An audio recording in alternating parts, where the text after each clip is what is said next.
నమస్తే స్వామి.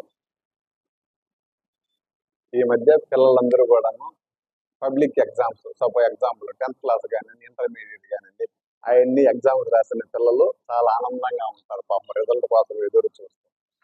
కానీ వాళ్ళు సంవత్సరం అంతా చదివి పబ్లిక్ ఎగ్జామ్ అప్పుడు ఎగ్జామ్స్ రాసి రిటర్న్ బస్సులలోనో వ్యాన్లలోనో పోతూ ఉన్నారు. పోతూ కేరంతలు కొడుతూ పోతూ ఉన్నారు. వాళ్ళు కేరంతలు కొడితే వాళ్ళకి ఆనందమే, చాలా సంతోషం. కానీ పక్కన వాళ్ళని కూడా డిస్టర్బ్ చేస్తూ ఉంటారు. ఇది చెప్పాల్సిన తల్లిదండ్రులు కానీ ఉపాధ్యాయులు కానీ అది చెప్పట్లేదు. దాంతో పాటుగా వాళ్ళ చేతిలో ఉన్న క్వశ్చన్ పేపర్స్ కానివ్వండి, పేపర్లు కానీ, బుక్స్ కానివ్వండి చింపి రోడ్డు మొత్తం కూడా గందరగోళంగా తల్లేసి అరుస్తూ పోతూ ఉంటారు.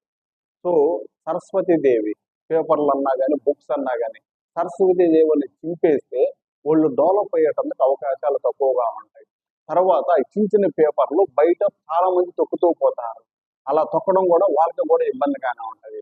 తర్వాత వాటిని చిమ్మే వాళ్ళు ఎంతో ఇబ్బంది పడుతూ ఉంటారు. అవి చిమ్మాలని అంటే అవి చీపరికి రావు. సపోజ్ మున్సిపాలిటీ వాళ్ళు చిమ్మాలా, ఎలా చిమ్మగలుగుతారు వాటిని?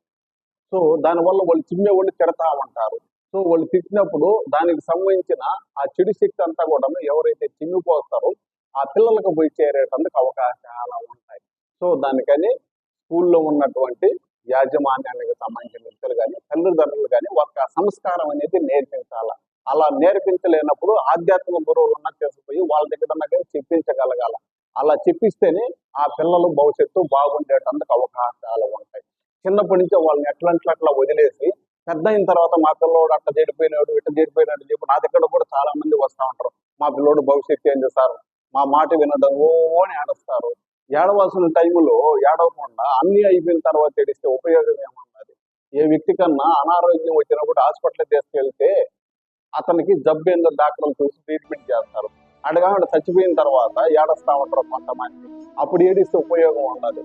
అదేవిధంగా పిల్లలు కూడా చిన్నప్పటి నుంచే సరైన మార్గంలో కానీ వాళ్ళని నడిపించుకోగలిగితే పెద్ద అయిన తర్వాత కూడా మీ మాట విని మీకు సహాయకారులుగా ఉండేటందుకు అవకాశాలు ఉంటాయి. అలాగా ఉంటా మీకు టైం లేదని చెప్పేసి వాళ్ళ పాటికి వాళ్ళని వదిలేసి లాస్ట్ మినిట్లో మా మాట వినట్లేదని పెడుతుంది, దానివల్ల ఉపయోగం లేదండి. సో దానికని దీంట్లో అర్థం చేసుకొని మీరు కూడా సరైన మార్గంలో బిడ్డలను నడిపించి ఇతరులకి అసౌకర్యం కలిగించకుండా ఉండాలని చెప్పేసి నేను కూడా మనస్ఫూర్తిగా కోరుకుంటున్నానండి. ధన్యవాదాలు.